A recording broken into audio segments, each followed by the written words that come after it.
Welcome po sa aming kusina. Ngayon po ay magluluto tayo ng microwave chocolate cake. May mga nagtatanong kasi sa akin kung pwede daw bang magluto ng cake sa microwave oven. So ngayon ipapakita ko po sa inyo kung paano. So umpisahan na po natin ang pagluluto. So umpisahan natin sa pagsasala ng mga dry ingredients gaya ng all-purpose flour, yung ating cocoa powder,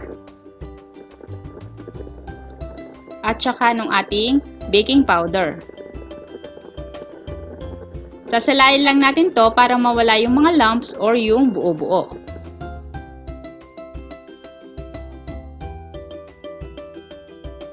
After natin masala, ilalagay na natin yung ating asukal. Saka natin imimix mabuti hanggang sa maging well combined yung mga ingredients.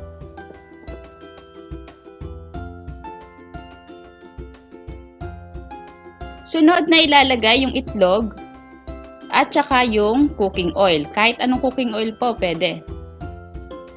Maglalagay din po tayo ng milk. Ang ginamit ko po ay evaporated milk. Pwede po kayong gumamit ng fresh milk or kaya naman ay tubig. Then hahaluin natin hanggang sa mag-combine yung mga ingredients at maging smooth yung ating butter.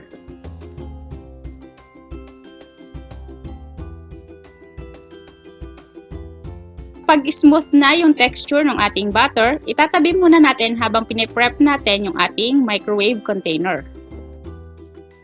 Ito po yung container na ginamit ko. Babasagin po ito and microwave safe. Wag na wag po kayong gagamit ng metal sa microwave ha. So, ibabrush lang natin ng oil yung ilalim para hindi dumikit yung ating ibe-bake. Then, saka natin lalagyan ng baking paper para madaling matanggal yung ating cake after natin na ma-bake. Kung wala po kayong baking paper, pwede nyo pong lagyan ng butter yung ilalim and then lagyan nyo po ng harina or kaya ng cocoa powder para mag-create ng coating. Saka natin ibubuhos yung ating cake mixture sa ating container. Bale, 7x7 po yung size ng aking container. Hinati ko po sa dalawa itong aking cake mixture para makagawa ako ng dalawang layer ng cake. Kung may mas malaki kayong lalagyan na microwavable, pwede pong pag-isahin nyo na lang. Itatap lang natin sa ating table para mawala yung mga bubbles ng ating mixture and then saka natin isasalang sa microwave. Ito po yung aking microwave oven. Depende po sa watts ng inyong microwave yung haba ng pagluluto.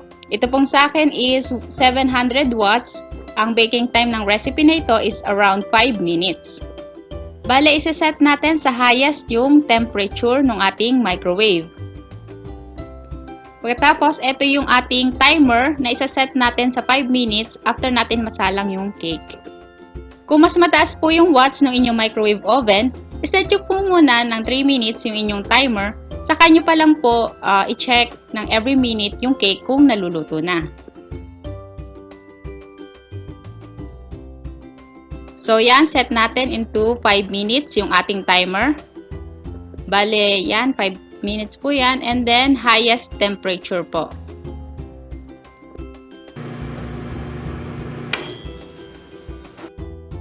Pag time's up na, i-check muna natin yung cake kung luto na. Gagamit po tayo ng bamboo stick or kaya naman ng toothpick and tutusukin natin yung cake. Kapag po malinis na yung stick, ibig sabihin ay luto na siya. Kung hindi pa, isasalang natin ng another 1 minute hanggang sa maluto na yung cake. And then, hahanguin na natin yung ating chocolate cake. Ito na po ang ating chocolate cake sa microwave. Saka natin isasalang yung isa pang mixture and ibe-bake rin natin to for 5 minutes. Ito na po yung ating mga cake. Palalamigin lang natin to for 5 minutes bago natin alisin sa mga container. After 5 minutes, i-unmold na natin yung ating cake.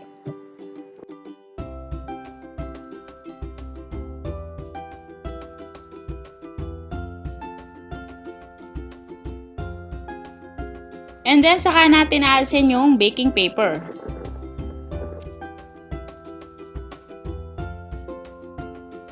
Palalamigin lang natin to ng husto habang gumagawa tayo ng chocolate frosting.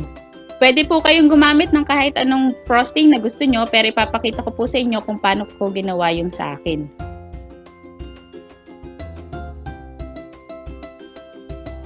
Ngayon naman, gagawa tayo ng chocolate frosting na ilalagay natin doon sa ating cake. Kakailanganin natin ng cocoa powder, all-purpose flour or kaya naman ay cornstarch, at asukal. Sasalain lang natin to para mawala yung lumps or yung buo-buo.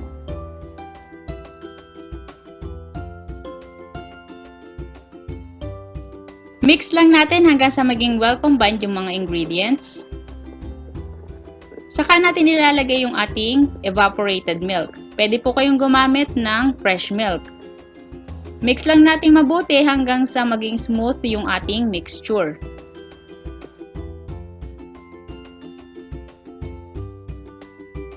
Kapag smooth na at natunaw na lahat yung powder, isasalang na natin to sa mahinang apoy.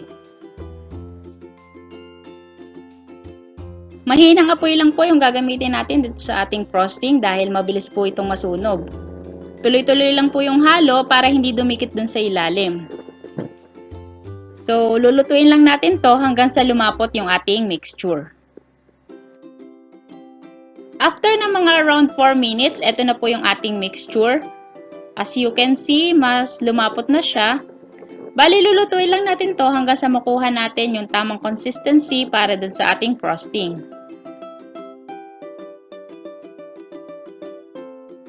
Habang tumatagal yung pagluluto ng frosting, mas malapot siya.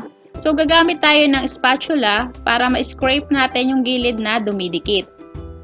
Mas madali din siyang haluin pagka masyado na siyang malapot. So, pag na-achieve na natin yung tamang texture para dun sa ating frosting, saka natin ilalagay yung mga iba pang ingredients. Maglalagay tayo ng kaunting butter para maging glossy yung ating frosting. Kung wala kayong butter, pwede ang margarine o kaya naman ay cooking oil. Maglalagay din po tayo ng vanilla extract for additional flavor pero optional lang po ito. Haluin lang natin hanggang sa maging shiny and smooth yung texture ng ating frosting. At eto na po yung ating chocolate frosting. Bale, palalamigin lang natin to bago natin ilagay dun sa ating cake. Kung gusto nyo po na mas maging malapot pa or thick yung ating frosting, pwede nyo po siyang i-chill sa ref for 30 minutes. Once na malamig na yung ating chocolate cake, lalagyan na natin ng frosting. So, nasa sa inyo po kung paano nyo i-decorate yung inyong cake. Bale, sa akin po is hiniwa ko po yung sides at saka yung top para maging even yung itsura niya. Nakagawa po ako ng 2 layers ng cake dito sa ating recipe. Yung unang layer, lalagyan natin ng chocolate frosting. Spread lang natin. And then, saka natin ipapatong yung second layer. And then, i-coat lang natin ng frosting yung buong cake.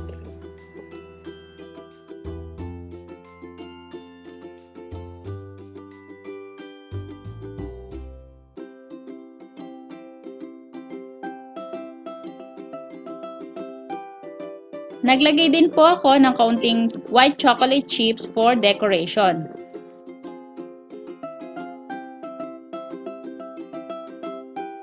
At eto na po yung ating microwave chocolate cake. Eating time na!